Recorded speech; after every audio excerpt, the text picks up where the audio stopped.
Hi again. Well, we've got Jacob now. He has reached his relatives after a long, long journey. He has slept with his head on a rock. He has had a dream from the Lord, a word from the Lord, a true word. And now he has met some of his family out there tending sheep in the desert. And they were all hugging and getting acquainted and everything, and these guys were all talking together, and he actually, Jacob sat on the well. Remember, Eliezer sat there and had his camels watered, and while the guys were getting acquainted and talking, this beautiful young girl came walking up.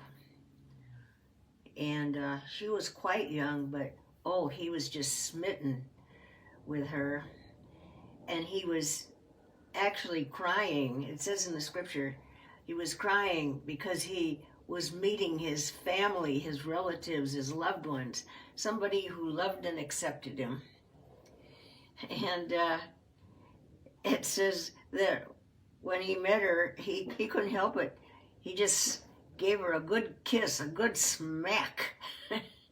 Like, hello.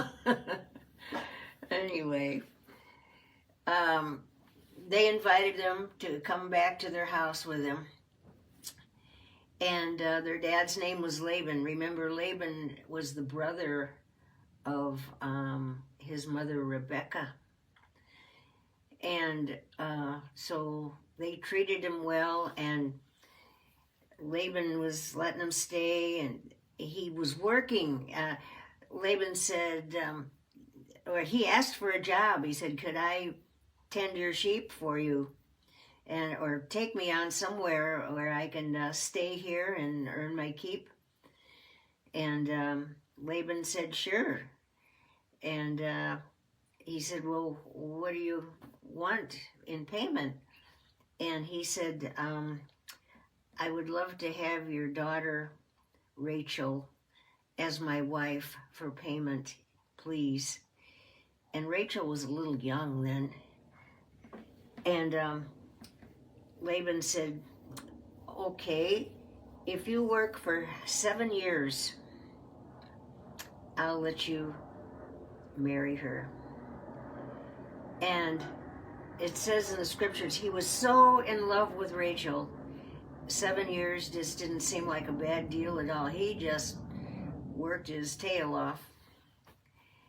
And it came time for the wedding.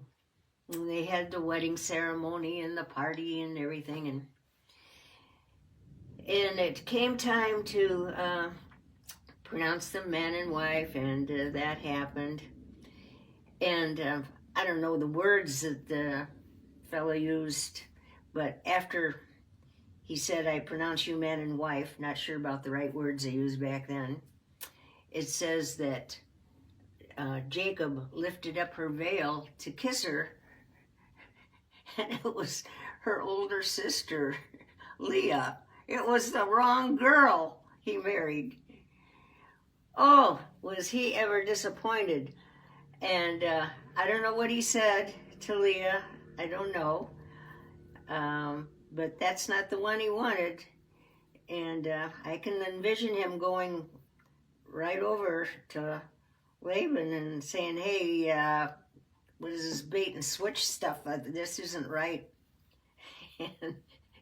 And Laban said, oh, I forgot to tell you that the oldest girl in the family has to get married first before you can have any of the younger ones.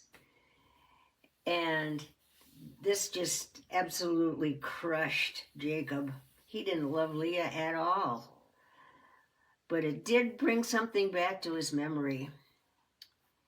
Remember how he deceived his father by putting those the hairy stuff on his arms. And he remembered that deceit is not a good idea at all. Not at all. But somehow the Lord catches up with us and he can kind of give us a kick on the backside. And he said, Jacob, why are you complaining? Remember back a few years when you deceived your father? It must run in the family. The Lord didn't say that. So anyway, I'm gonna leave the story there for right now. But he's got the wrong girl. Okay, bye-bye.